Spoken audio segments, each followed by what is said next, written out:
www.am1650antares.com.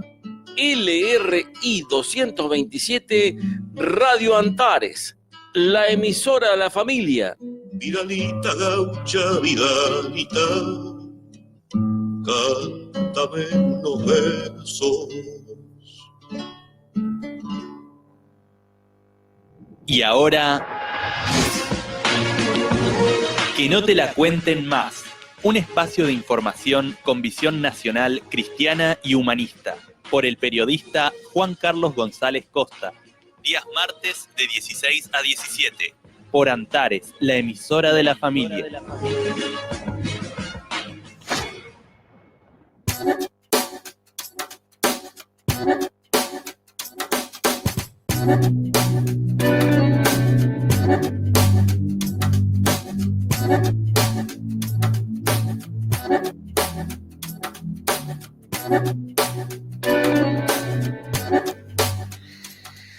Hola, buenas tardes, ¿cómo están ustedes? Esto es Radio Antares, la radio de la familia. Mi nombre es Juan Carlos González, para quien nos escuche por primera vez, y esto es Que no te la cuenten más. En esta Argentina devaluada, donde hoy vivimos, donde se han devaluado todos los valores,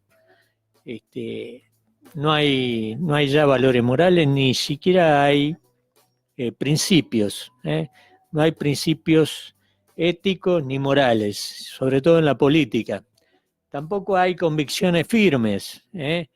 Vemos como Massa, después de todo lo que dijo de Cristina y de mostrarse como el rebelde que se rebelaba contra el poder omnímono de Cristina.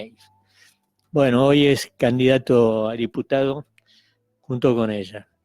Si nos referimos a Alberto Fernández, uno puede escuchar y ver, entrar en las redes y ver todas las críticas descarnadas que le hizo a Cristina Kirchner, tratándola diciendo que en su segundo mandato no había nada que se pudiera rescatar, y en fin, hoy es su candidato a presidente y la acompaña. Vemos lo que sucede en el partido gobernante, que elige a un Pichetto, un tipo verdaderamente despreciable, Pichetto, porque Pichetto ha pasado por todas las manos posibles en la política argentina. Fue el delfín de Carlos Menem en la destrucción del aparato del Estado, en la destrucción de la Argentina, en la concreción de la destrucción del aparato productivo de la Argentina. De ese gran despreciable que se llamó Carlos Menem, un inmoral, un falsario, un tipo que escribió un libro, él no lo escribió, se lo deben haber escrito, un libro de 500 páginas diciendo qué iba a hacer cuando llegara al poder, si llegaba al poder, antes de las elecciones. Como un idiota me leí ese libro completo, y bueno, Carlos Menem no cumplió una sola palabra de lo que ahí estaba escrito. Hizo todo lo contrario. Sus dos primeros ministros de Economía venían del holding, eran CEOs de Bungibor, y se caracterizó su gobierno por la destrucción y el rifar las empresas que habían sido instituidas por Juan Domingo Perón a partir de 1946 como la estructura de funcionamiento del Estado. Las empresas no eran empresas del Estado porque sí, por un capricho estatista, como decían los liberales, del presidente Juan Domingo Perón. Esas empresas eran así porque así se podía manejar ciertas cosas del país, como por ejemplo el petróleo. Entonces, los argentinos teníamos petróleo barato para poder desarrollarnos. Bueno, todo eso fue destruido, las empresas de distribución de energía, la telefónica, todo se destruyó diciendo de que estas empresas eran deficitarias. Los ferrocarriles, yo me acuerdo de aquel famoso dicho que impuso Carlos Menem: ramal que cierra, el ramal que para, ramal que cierra. Y así destruyó el ferrocarril, y junto con la destrucción del ferrocarril, en el cierre, se organizaron verdaderas bandas de saqueo que saquearon lo que era el patrimonio de los argentinos. Miles y miles de millones de dólares fueron robados de los ferrocarriles, en materiales que allí había, que fueron en verdaderas organizaciones delictivas con los intendentes, los concejales de esos distritos, que vendieron como chatarra rieles nuevos de ferrocarriles, durmientes, maquinaria, que allí estaba, que era patrimonio de los argentinos. Eso había sido comprado con dinero del pueblo argentino, era nuestro. Bueno, ellos lo privatizaron, entre comillas, porque lo privatizaron para su bolsillo, remataron todos esos bienes. Uno puede ir a los depósitos que había en Santiago del Estero, que eran galpones inmensos, gigantescos, estaban llenos de durmientes y llenos de vías de ferrocarril sin usar. Bueno, todo eso fue destruido hasta los cimientos, se llevaron hasta las chapas de los tinglados, que lo vendieron como chatarra a fundiciones. Eso se conoce muy bien, hay gente que ha hecho investigaciones al respecto, se conoce muy bien, sin que el Estado se muestre siquiera responsable de lo que era propiedad del pueblo. Nadie en la Argentina rinde cuentas absolutamente de nada. Y así fue saqueado el país, un país que se robaron un país entero, sin que nadie rinda cuentas absolutamente de nadie. Entre esa gente que saqueaba el país y que permitió el saqueo del país, estaba Pichetto, estaba Cristina Kirchner, estaba Néstor Kirchner, y todos estos, porque fueron todos partícipes de ese gobierno, fueron miembros de ese gobierno, inclusive muchos de los muchachos que después uno se agarraba los testículos cuando lo veían entrar a Menem al Congreso de la Nación.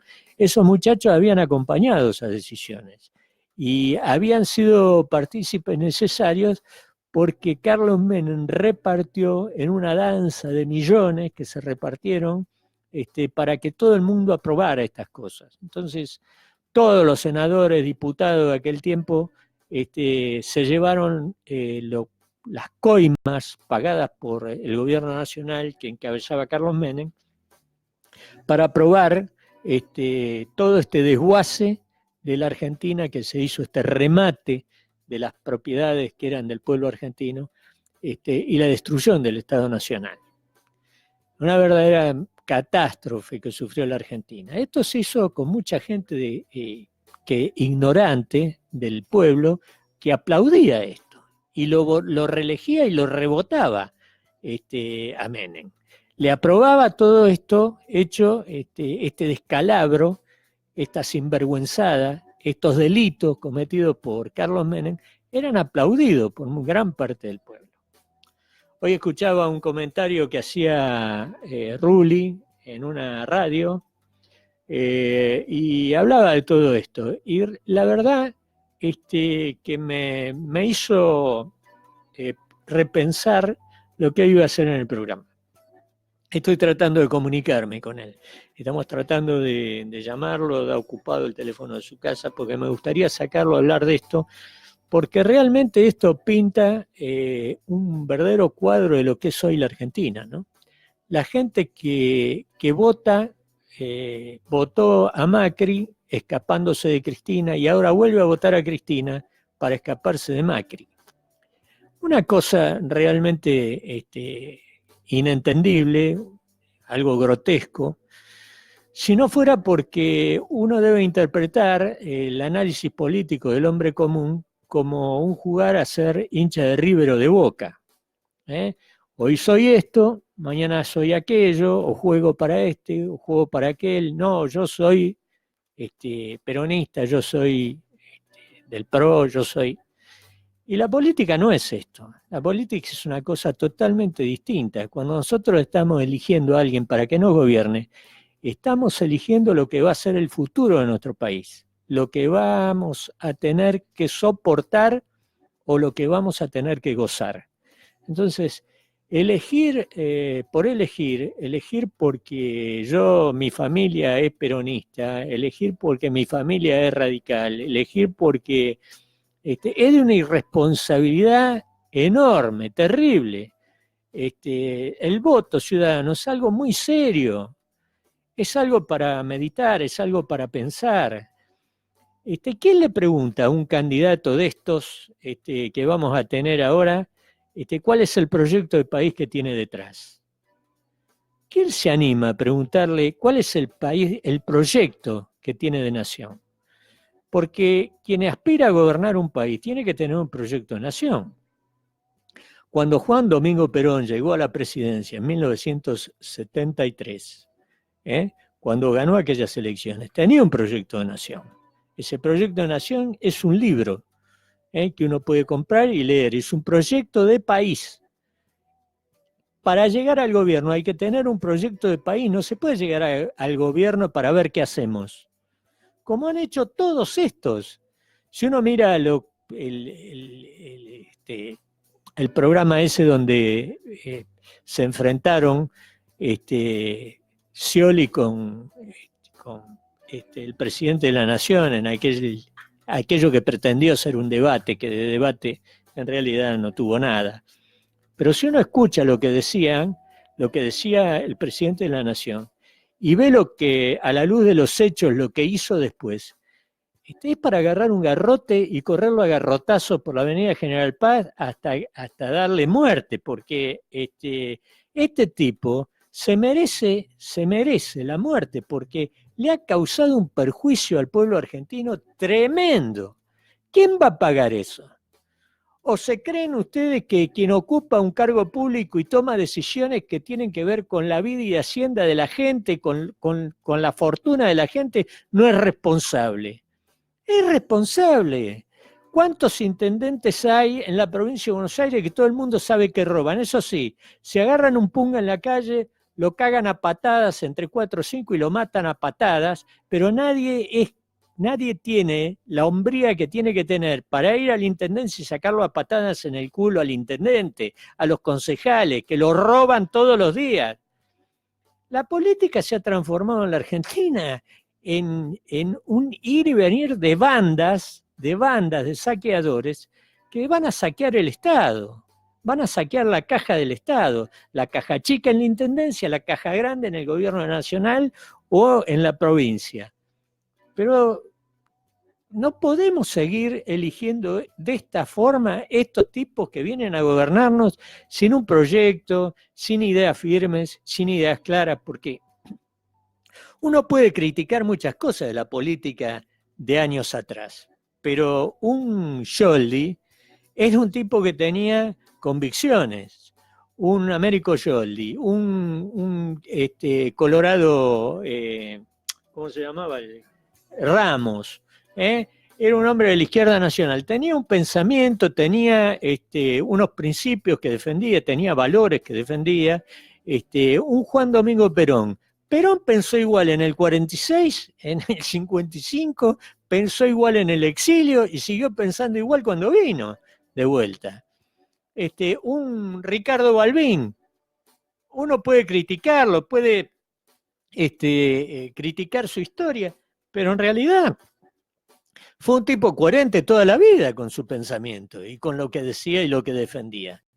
Pero estos tipos, ¿a usted le parece que un Pichetto que estuvo con Carlos Menem y defendía a capa y espada a Carlos Menem, que después estuvo con Néstor Kirchner y después con Cristina y defendía a capa y espada, era el delfín que tenían en el Congreso Nacional, delfín de una mojarrita, no delfín, pero era el que defendía lo que, entre comillas, yo pongo el proyecto, porque el proyecto no tuvo ninguno. Yo no conozco a nadie que haya tenido un proyecto para gobernar desde Alfonsín hasta acá, incluyéndolo a Alfonsín, por supuesto, ¿no?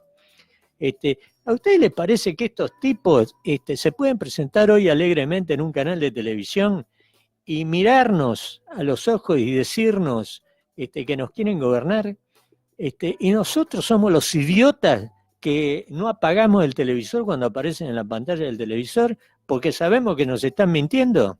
Esto me hace acordar a un cartel que habían pintado durante la última campaña, el último gobierno de Chávez, cuando Chávez ganó en Venezuela, que me mostraba un amigo un cartel que había fotografiado, había visitado Venezuela en ese entonces, que decía un cartel gigantesco en un paredón que decía: queremos que nos mientan.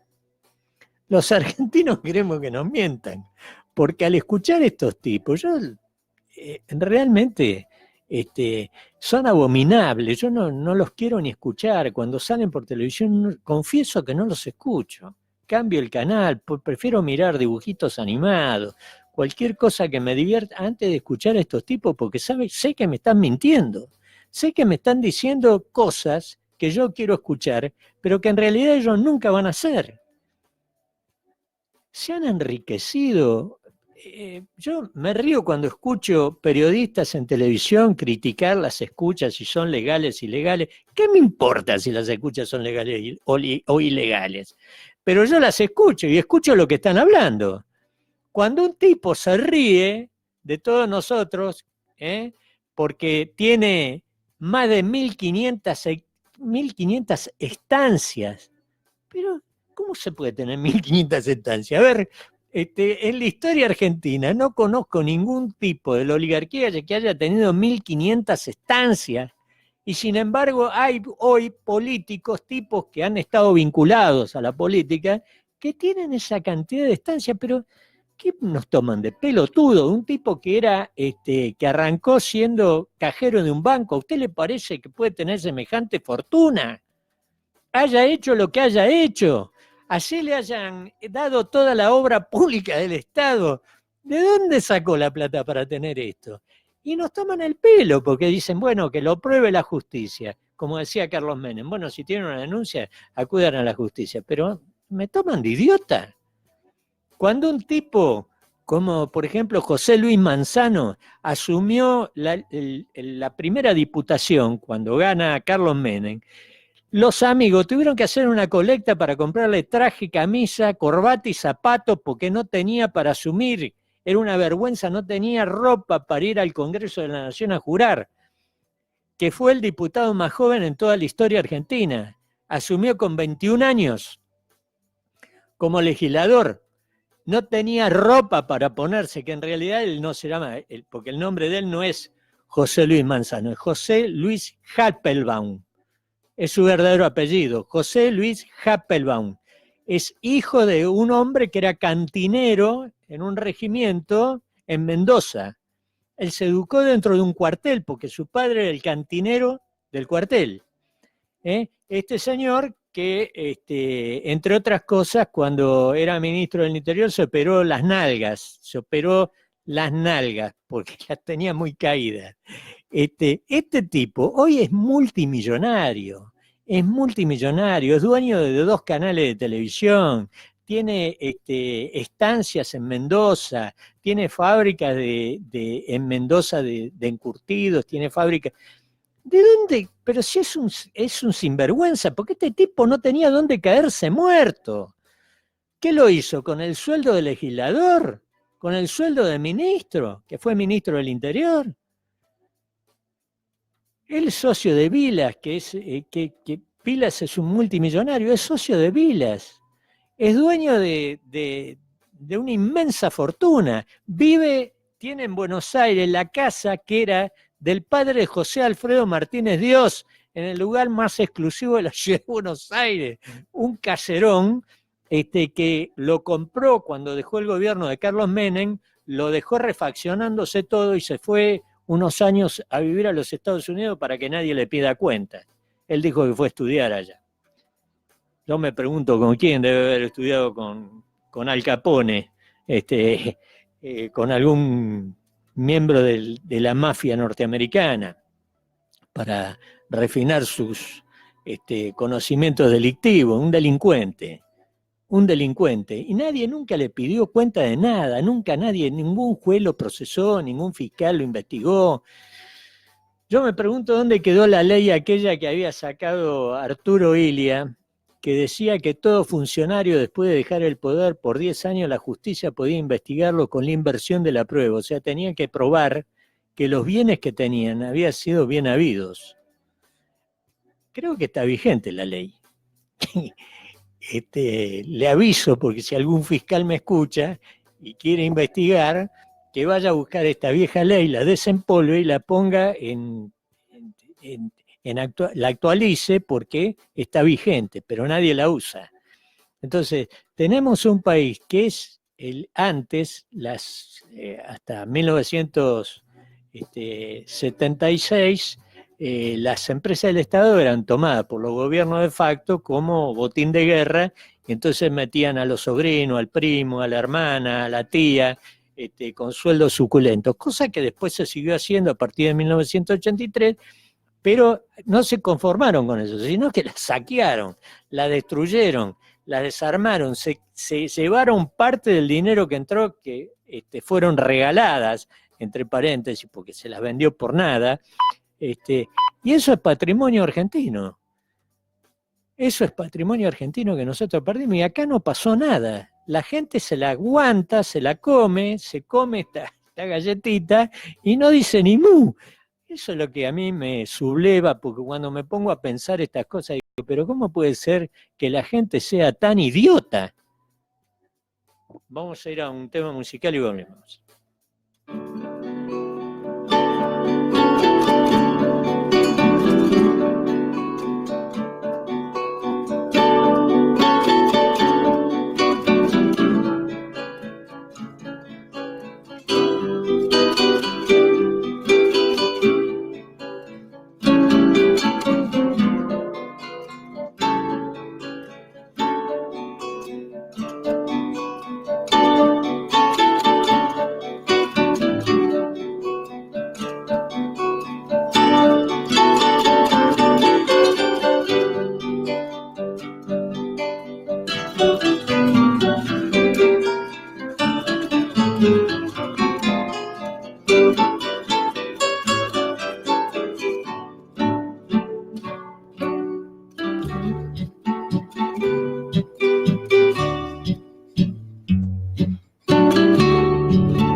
Está usted escuchando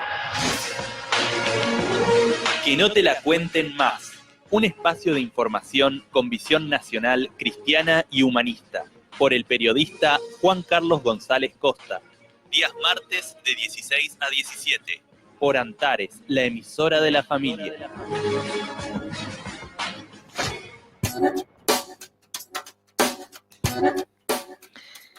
Bueno, ya estamos de vuelta y tengo en línea a mi amigo Juan Carlos Bacareza, que es economista, escritor, un hombre peronista, con todas las letras. ¿Cómo estás, Juan Carlos?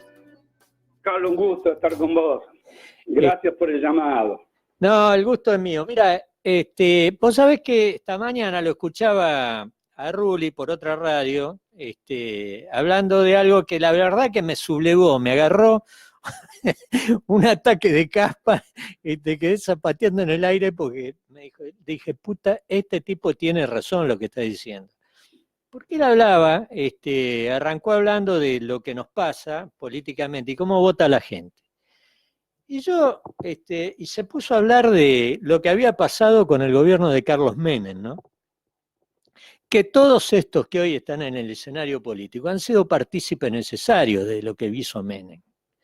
Y que nosotros dejamos pasar las cosas porque en la Argentina nadie paga nada, está todo pago. Cada uno de estos que llega al Estado se termina siendo multimillonario, como el caso de José, de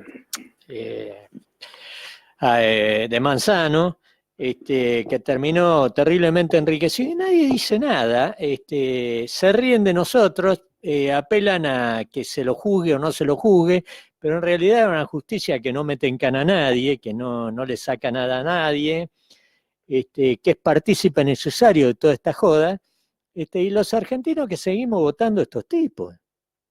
Y vos fijate que la justicia encanuta, hablando en tanguero, al que roba un pan. Al que roba un pan por hambre, capaz que va preso. Pero sí, lo agarraron a patada a un tipo, a un ladrón, 3 tipos lo agarraron a patada, casi lo mataron. Pero yo decía antes de llamarte a vos, ¿por qué no van y lo agarran al intendente y lo cagan a patadas? Claro. O a los concejales que lo roban en la cara, a todos estos tipos que son una manga de ladrones y sinvergüenza, pero para eso no tienen bolas, disculpando la expresión. Y te digo más, el otro día escuché algo interesante. Alguien dijo, no me acuerdo en qué programa, qué radio, no sé, viste, escucho tanto. Hablan de los hijos del presidente y el presidente anterior, ¿no? Con el tema del dinero que, bueno, apareció en una caja de seguridad, lo que fuera. Pero nadie se acuerda de los hijos de Menem, nadie se acuerda de los hijos de la Rúa. Claro. Y alguien dijo, Shakira le iba a dar bolilla a alguien seco. Extraordinario. Pero ¿sabes lo que dije? Dijeron una cosa un poco más fuerte. Para tocarle la cintura, dijeron otra cosa. Sí. Tiene que tener plata. Pero sí, claro. Fíjate que no se sabe de qué trabajan. Los hijos del poder no se sabe de qué trabajan, porque a veces, cuando el poder es económico, es posible que un hijo siga en la empresa del padre. Pero estos hijos del poder político no laburó nadie en su vida, de nada. Yo contaba recién que José Luis Manzano, para que asumiera, cuando asumió su primer mandato en la Cámara de Diputados, le hicieron una colecta a los amigos para comprarle zapatos, camisa, traje, corbata, porque no tenía. Y hoy es un tipo multimillonario, nadie le corta la cabeza por varios millones de dólares, ¿no? Y nunca nadie le pidió explicaciones. Yo me acuerdo que cuando él dejó el poder, que era siendo ministro del Interior del gobierno de Menem, compró la casa del padre de Martínez Dios, que está detrás, para que alguno se ubique, está detrás de donde está el Instituto Nacional Sanmartiniano, la Casa de Granbur. Sí. En el lugar más exclusivo de Buenos Aires, donde están las mejores embajadas, se compró una mansión ahí que era del padre de Martínez Dios, la dejó reparándose, porque yo fui a verla, la mansión, y vi los albañiles trabajando adentro, que estaban reconstruyéndola toda a nuevo, y él se fue a los Estados Unidos y se quedó 3, 4 años allá, hasta que después volvió diciendo que había ido a estudiar, y nadie le tocó un pelo a este tipo. Mira, yo te voy a contar una anécdota en la cual yo viví, que es interesante. Yo hice un curso de historia de Estados Unidos, acá en la Argentina. De la historia, toda la historia de Estados Unidos, ¿no? Me interesaba saber, vos sabés que yo soy alguien muy estudioso. Y después el curso terminaba con determinados lugares que estuvimos en Washington, escuchando al Departamento de Estado, escuchando al Departamento de Justicia. Pero la primera conferencia que nos dieron, la dio un profesor norteamericano especializado en temas latinoamericanos o hispanoamericanos. Y mirá lo que dijo, no me puedo olvidar más. Dice, los políticos, dice, la diferencia entre los políticos argentinos y los políticos norteamericanos, pero en castellano, hablaba un castellano muy claro, es que nuestros políticos en general es gente de dinero que después llega a la política. En cambio, en Argentina y en otros países de América, de Sudamérica, se ingresa a la política para terminar rico. Te estoy hablando de 1997. ¿Escuchás lo que yo te dije? Sí. Sí, es así. Pero bien Es así. claro. Bueno, lo dijo, ¿eh? ellos se hacen más ricos estando en el poder. Está bien, Son pero ricos no, que se hacen más pero no ricos. llegan los manzanos, ¿me entendés lo que yo te Claro, digo? sí, seguro. Manzano no hubiera sido diputado. Yo no digo que está bien o está mal. Yo te digo la No, diferencia pero que marcó. hay muchos ejemplos. ¿Cómo marcó que en la política argentina se llenan de plata?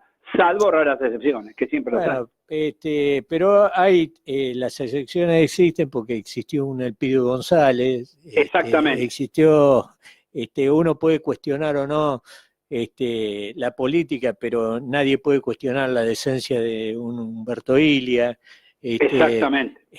y de muchos, porque yo, por ejemplo, conocí personalmente y tuve trato con él, y tuve incluso amistad con Perete, Sí, no, Perete, obvio. que fue vicepresidente de la Nación, y Carlos Perete cada vez que venía a Buenos Aires nos invitaba a comer a Carlos Manuel Acuña y a mí, a un viejo restaurante que estaba ahí en la calle Hipólito Yrigoyen que se llamaba Victoria.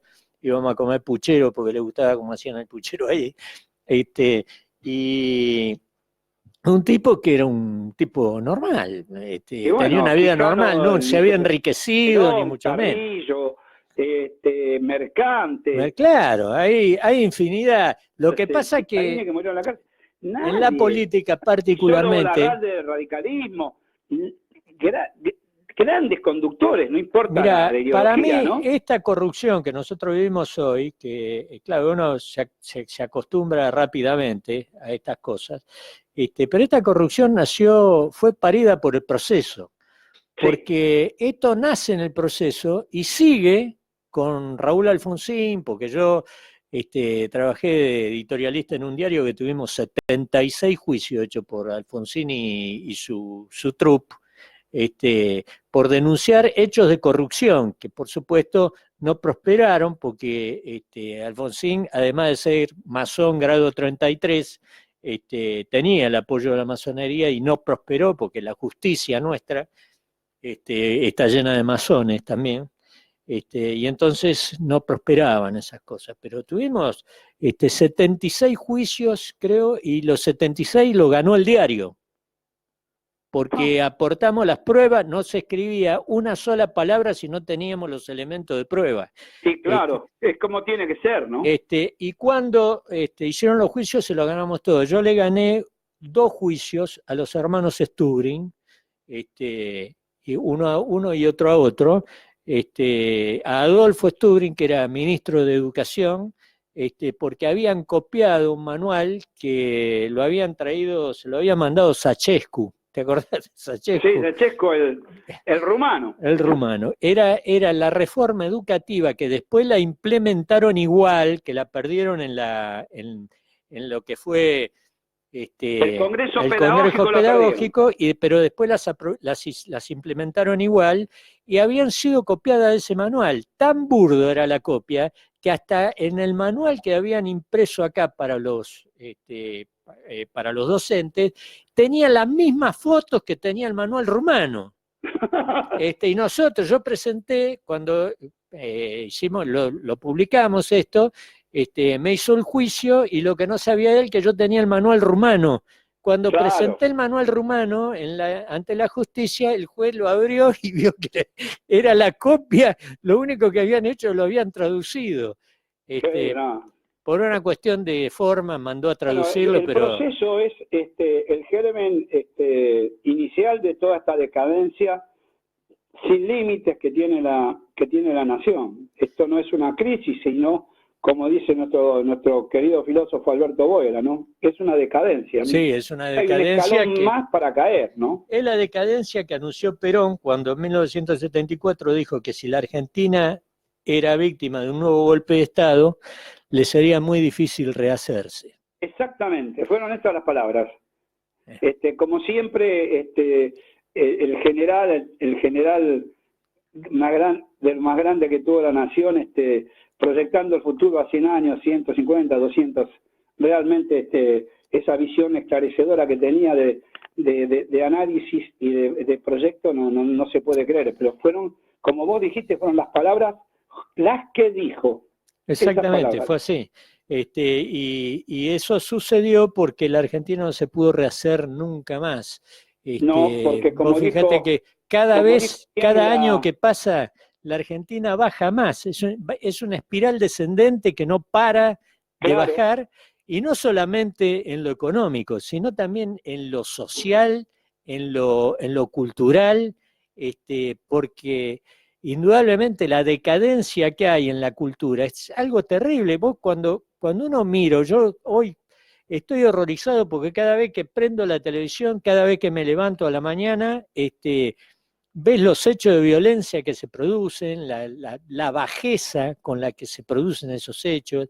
Es decir, pero no podés creer, porque yo viví en otra Argentina, como vos, Juan Carlos. Claro, vivimos Nosotros, en otra Argentina donde en la los época que valores, nosotros éramos jóvenes, la vida era totalmente distinta en la pero Argentina. obviamente la vecindad, la amistad con los vecinos, la escala de valores, el respeto a los ancianos, la caridad la caridad fraternal hacia los niños, la educación, la salud, Y alza el pobre, la porque yo me acuerdo, mirá, moral, la ética, bueno, todo, ¿qué querés que te diga? en la cuadra de mi casa, yo me crié en el barrio de Liniers, en Oliden, al 700, en la cuadra de mi casa había una familia muy pobre, y la ayudábamos todos los vecinos. Claro, Mi vieja iba, le tocaba el timbre, salía doña Violeta y mi vieja iba con un bolsito y le llevaba cosas porque todo el mundo sabíamos las necesidades que tenía esa gente, que era una familia que tenía 9 hijos, sí, sí. y el padre era un borracho empedernido, que cuando era barrendero, ¿te acordás cuando usaban los barrenderos los Sí, sí. uniformes grises? Los uniformes grises con gorra gris. Sí, que nosotros de lejos le gritábamos Mussolini, porque parecía Mussolini y nos quería ahorcar. Ese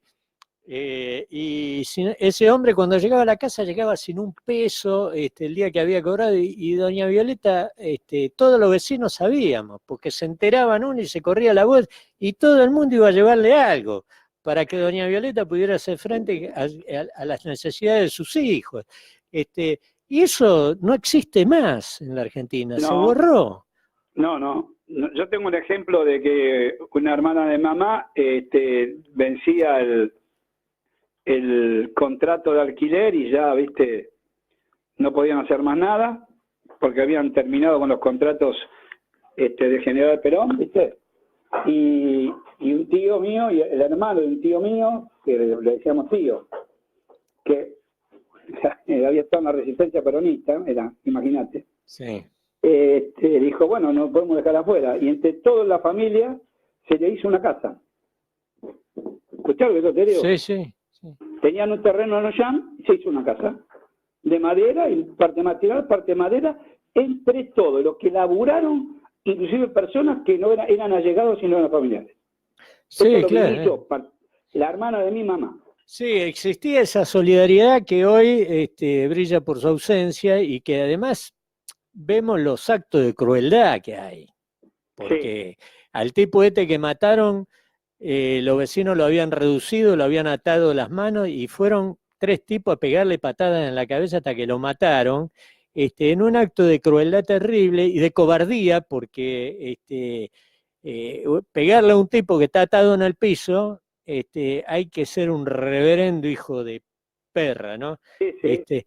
Y, yo estoy de acuerdo con vos. Una cosa es reaccionar ante un hecho. Y otra cosa es atacar a pegarle a un alguien tipo que está disminuido en el piso, atado. Hay que ser un A mí gran me gustaría cobarde saber para si esto. estaba desatado, si le hacían algo. No, por O sea, eso que yo tendría que ir decía... preso por robo, pero yo hablo de la agresión sobre alguien que no puede defenderse. Sí, y además la agresividad que ves en la calle, en cada cosa, en las respuestas de la gente, está todo malversado, todo en una maraña de podredumbre, las relaciones sociales, no, es algo incomprensible, ¿viste? Tipos que violan a sus hijos, que golpean a sus hijos, matan a sus hijos, una cosa realmente... Primero, mira, yo creo que para llegar a eso, lo primero que se ha destruido, se destruyó el trabajo. Claro. El trabajo da contención social. Sí, señor. Y tenía razón la señora María Estela Martínez de Perón, cuando dijo en un acto en la CGT que no venían por ella, sino venían por las chimeneas del general Perón. Así fue así, porque el golpe no fue contra ella, el golpe fue contra lo que había creado Perón. Exactamente. Y todo lo que vino después, del 83 para acá, fue una demolición de lo que había hecho Perón en la Argentina. Exactamente, porque vos cuando destruís el tejido laboral, el tejido del trabajo, atrás de eso destruís la sociedad. Y sí, porque el trabajo es un contenedor social. Sí, además es lo único que le da dignidad al hombre. Exactamente. Vos le sacás el trabajo, le sacás la dignidad. Te voy a contar una pequeña anécdota en estos últimos minutos. Un día di una conferencia, hace muchos años, sobre el tema de la deuda externa. Se hizo en una escuela secundaria perteneciente a una iglesia católica. Entonces, en algún momento yo hablé de esto, de la destrucción del trabajo, que toda la parafernalia de los medios de comunicación habían impuesto que cuando uno perdía el trabajo, la culpa era del que perdía el trabajo, por no haberse preparado, por no haber estudiado, por esto, por aquello. Te transfieren la culpa. Entonces dije que eso no era así porque eso era mentira y que además generaba depresión, generaba dejadez, generaba un montón de situaciones que afectaban el núcleo central de la sociedad, que es la familia. Además produce el ocio vicioso. Pero mirá lo que pasó. Se levanta una señora y se va corriendo apurada del salón donde estábamos. Bueno, yo terminé la charla, 10 minutos más, ponele. Entra la señora y nos vino a comprar un libro, ¿viste? De No robarás. Sí. Era la primera edición. Y me dice, mire, doctor, discúlpeme que me fui, pero yo, ¿sabe por qué me fui? Porque a mi esposo lo han echado del trabajo. Y yo le dije que venga a escuchar a usted, que venga a escuchar, y él me dijo, se tiró en la cama y me dijo, ¿para qué voy a ir si no sirvo para nada? Escuchá qué anécdota. Y esto no estaba destruido el tejido social y laboral como está ahora. Claro. Mirá de cuándo te hablo yo. El libro ese es del 2003, la primera edición. Sí, es terrible. Así que eso pasó hace 16 años atrás. Cuando uno mira y ve que hay 3, 4 generaciones ya que no laburan en la Argentina, ve que toda esta decadencia social de la que estamos hablando tiene que ver con eso. Claro. Tiene que ver con eso, porque cuando vos le quitas el trabajo, le quitas la dignidad a la gente, lo que haces es empujarla a la marginación. No cabe la menor duda. Y las chimeneas del general Perón eran la contención social, la justicia hecha en concreto, la posibilidad de estar integrados a la sociedad, ser parte de algo. Mirá, yo después, a partir de eso, comencé a dar ejemplos. Cuando los hombres y mujeres se juntaban en la sociedad de fomento, en el club de barrio, teníamos los sobrenombres de lo que trabajábamos. Carlos era el ferroviario, Juan el ferretero, claro. Pedro claro. El empleado público, José el cartero. Es tremendo cuando vos ya no tenés identificación laboral y además no le podés pagar un café a los amigos. Es terrorífico lo que han hecho con el país. Claro. Realmente, mirá, nosotros creemos en... Por eso, a raíz de lo que vos estás diciendo ahora, yo decía el otro día que me invitó un amigo a un programa de radio, y yo le decía que esto tienen que pagarlo. Sí.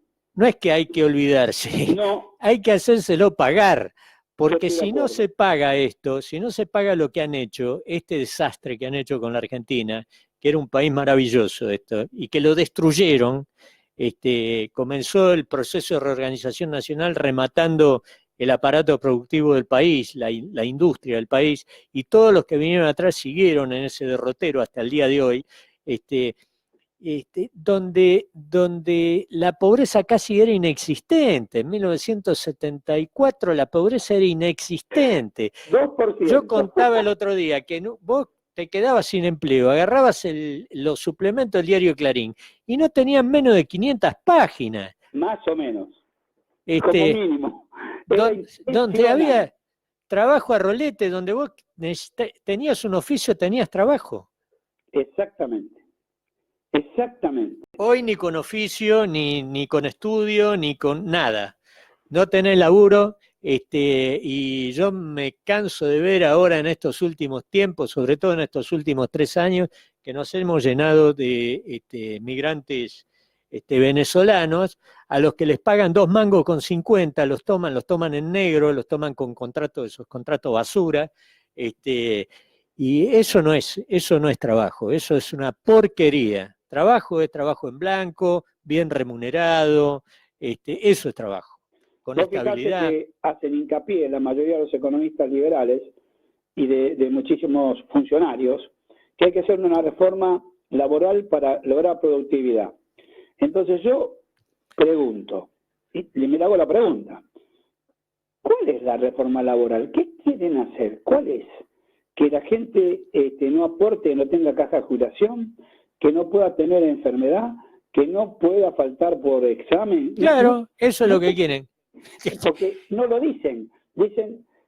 No, porque son unos sinvergüenzas. Lo único que yo a lo mejor cedería, si habría como corresponde, que a lo mejor la edad del hombre y la mujer se puede extender un poco más para jubilarse, porque hoy se vive mejor a los 68, 69. Es cierto eso. Eso es verdad. Sí, pero en algunos rubros, en otros no, porque por ejemplo los que un son, portuario no puede si vos laburar estás hasta en los el 70. vidrio no podés. Si Claro. vos sos chofer de colectivo no podés. Yo Claro. estoy hablando de aquellos que No, trabajamos más. Pero ellos se refieren a otra cosa, ellos se refieren al esclavismo, ellos quieren Exactamente. que el obrero sea un esclavo. Tenés que ser esclavo. Que gane Y si 2 te pesos echan, con no te pagan 50, indemnizaciones. porque la Ese es el productividad es en el margen que a ellos les quede, y no en la filosofía que había establecido Perón, que el obrero se llevara el 50% y el patrón el otro 50%. Primero, la distribución de la riqueza. Y segundo, no tener indemnización cuando te echan. Claro. Así de clarito es. Entonces, ¿por qué no los ponen? Que hablan en neutro. ¿Por qué no los ponen? ¿Cuál es? No, las cargas sociales son altas. Ah, sí, mira vos. Son altas las cargas sociales, ese no es el problema. El problema es que no hay consumo, porque si habría consumo vos te olvidás de las cargas Exactamente, sociales. el problema es que no hay Vos te consumo. olvidás de las cargas sociales. ¿Sabés cómo las pagás todo? El día 15 de cada mes las pagás y te olvidás, porque vendés. El problema es que no hay trabajo y no hay consumo. Claro, entonces todo te resulta pesado, obviamente. Ahora, Así ¿sabés lo que más me molesta de todo esto? Es que estas doctrinas, que son espantosas, como la doctrina liberal, se enseñan en las universidades nuestras. Claro. Porque esto no es importado, esto sale de acá adentro. Entonces, un pibe que va a la universidad, y vos, que sos profesor universitario hace muchos años, lo sabés perfectamente, que un pibe que egresa de la universidad, egresa con esas ideas que le venden, y que eso es el modernismo, porque los otros días yo releyendo un viejo libro que tengo de Jaureche, decía Jaureche que estos son tipos que importan una idea, porque esto viene importado, lo traen de afuera, con el concepto de que el individuo debe de adaptarse al vestido que ellos traen y no al vestido al individuo. Y es así. Esto traen un modelo. Que leas un artículo de este domingo, del domingo anterior en el Clarín Económico, de José Stiglitz. Te voy a leer cómo empieza. Una agenda alternativa al fracaso liberal. ¿Qué tipo de sistema económico es más conducente al bienestar humano? Esa pregunta ha llegado a definir la época actual porque después de 40 años de neoliberalismo en los Estados Unidos y en otras economías avanzadas, sabemos que no funciona. Claro. Experimento neoliberal, impuestos más bajos para los ricos, desregulación de los mercados laborales y de productos, financiarización y globalización, ha sido un fracaso espectacular. Stiglitz lo dice. El crecimiento es más bajo de lo que fue en los 25 años posteriores a la Segunda Guerra Mundial. Esos fueron los mejores 30 años con el estado de bienestar, ¿viste? Claro. Sí, que en el mundo hay 3 sectores.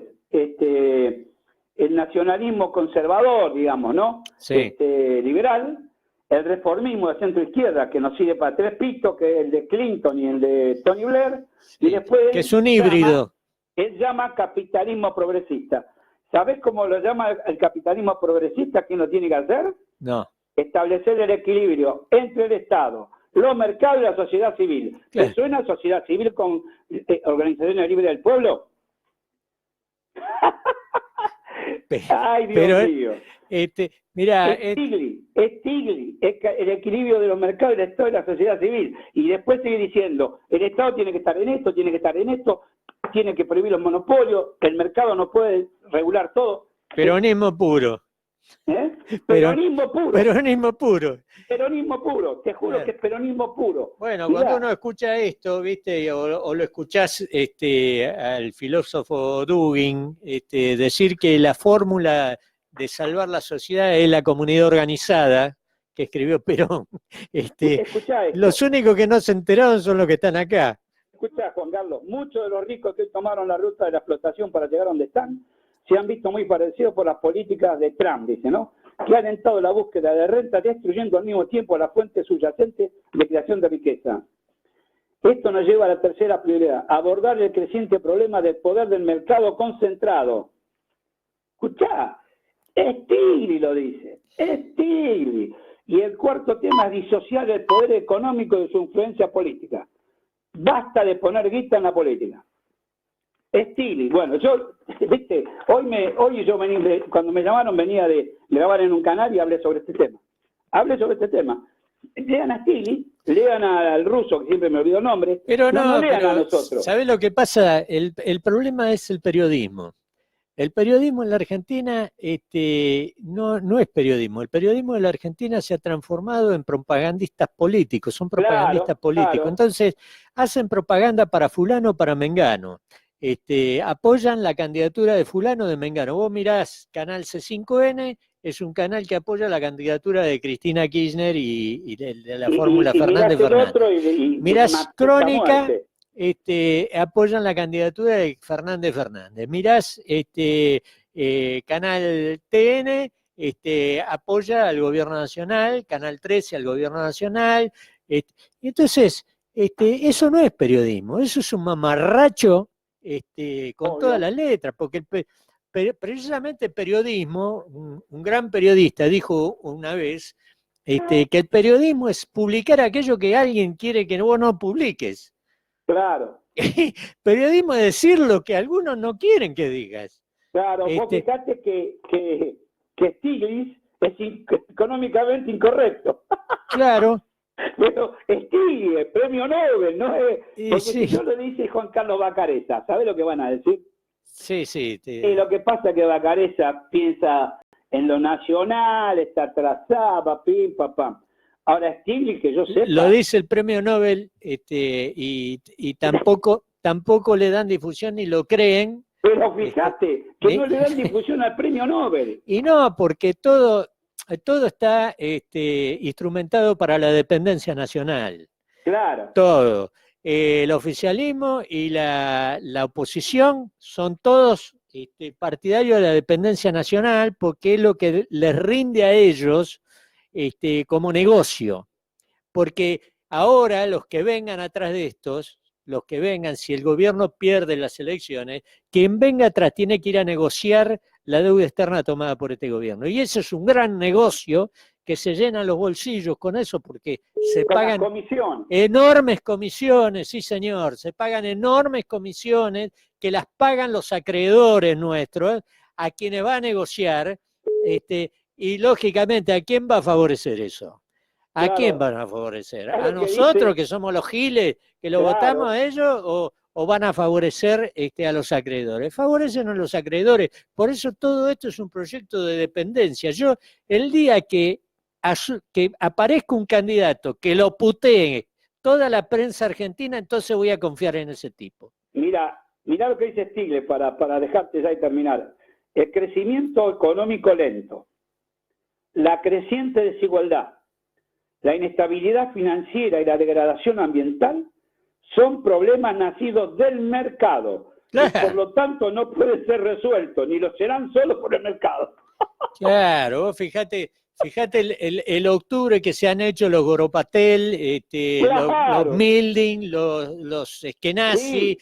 son los Sí, dueños de la El Argentina. interior con cáncer por el glisofato. Sí, y dicen que los protocolos de los aviación son un invento, pero yo digo que se cumple bastante bien.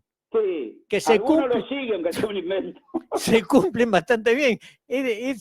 Podrán ser falsos, sí, podrán Qué ser falsos, terrible. como dicen quienes nos tildan de facho a nosotros, podrán ser falsos, pero se cumplen bastante bien. Pero mira lo que dice Stiglitz. Yo, disculpa que te joda con esto, disculpame la palabra, pero lo está diciendo Stiglitz. A ver si Claro. no lo dice Marx, no sé si vos me entendés. Claro, Claro, lo que porque digo yo, no lo digo yo, nosotros, vos y yo lo decimos siempre esto, pero supone que nosotros tengamos un contenido ideológico, ¿está bien? Sí, lo tenemos. sí, Lo por ponemos. supuesto que lo tengo, porque no soy un eunuco mental. Bueno, por eso, lo tenemos, Tengo lo que- ponemos y decimos esto. Pero que yo sepa, Stiglitz no es de la juventud peronista, no era de la juventud peronista. No precisamente. Por ahí era, viste, estaba escondido y tenía otro nombre, qué sé yo. Pero mirá lo que dice Stiglitz, es Stiglitz, porque vos sí lo decís, yo te juro, cuando lo vi digo, estos se equivocaron, lo publicaron, lo copié, ahora voy a hacer un artículo sobre este tema en el diario Zonal que escribimos nosotros, viste. Te pido me lo mandes. Sí, voy a hacer un artículo. Te pido me lo mandes. Y te voy a mandar esto igual, le voy a decir la Bueno, cosa. mira, vamos a hacer una cosa. Te invito a venir acá a la radio a hablar de ese artículo. Bueno, déjame hacer el artículo y después voy. ¿Te parece? Después que lo termine, te invito a venir acá, así grabamos el video y después lo subimos a las redes. Listo, fenómeno. Listo. Bueno, muchas gracias No, Juanca, es un gusto. por tu comentario. Un gustazo, Juanca. Te mando un inmenso abrazo. Y yo también, un abrazo de los que sabemos dar, que las manos abiertas de generales que los tenían los cobijaba a todos, eso no entendían nada, ¿viste? ¿Qué querés que te diga? Bueno, un abrazo. Un abrazo Chau. grande, un abrazo grande. Chau. Bueno, fue Juan Carlos Bacareza, que es economista y un gran economista argentino, que ha dedicado su vida a la enseñanza. Él no para de dar conferencias, de dar clases en la universidad, aunque ya no tendría necesidad de hacerlo, pero lo hace porque es un tipo que quiere sembrar para que después la Argentina pueda cosechar. Ha sido todo por hoy, nos vemos el martes que viene, si Dios quiere y solo, si Dios quiere. Adiós.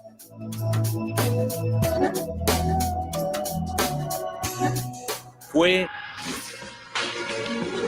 Que no te la cuenten más, un espacio de información con visión nacional, cristiana y humanista, por el periodista Juan Carlos González Costa, días martes de 16 a 17, por Antares, la emisora de la familia.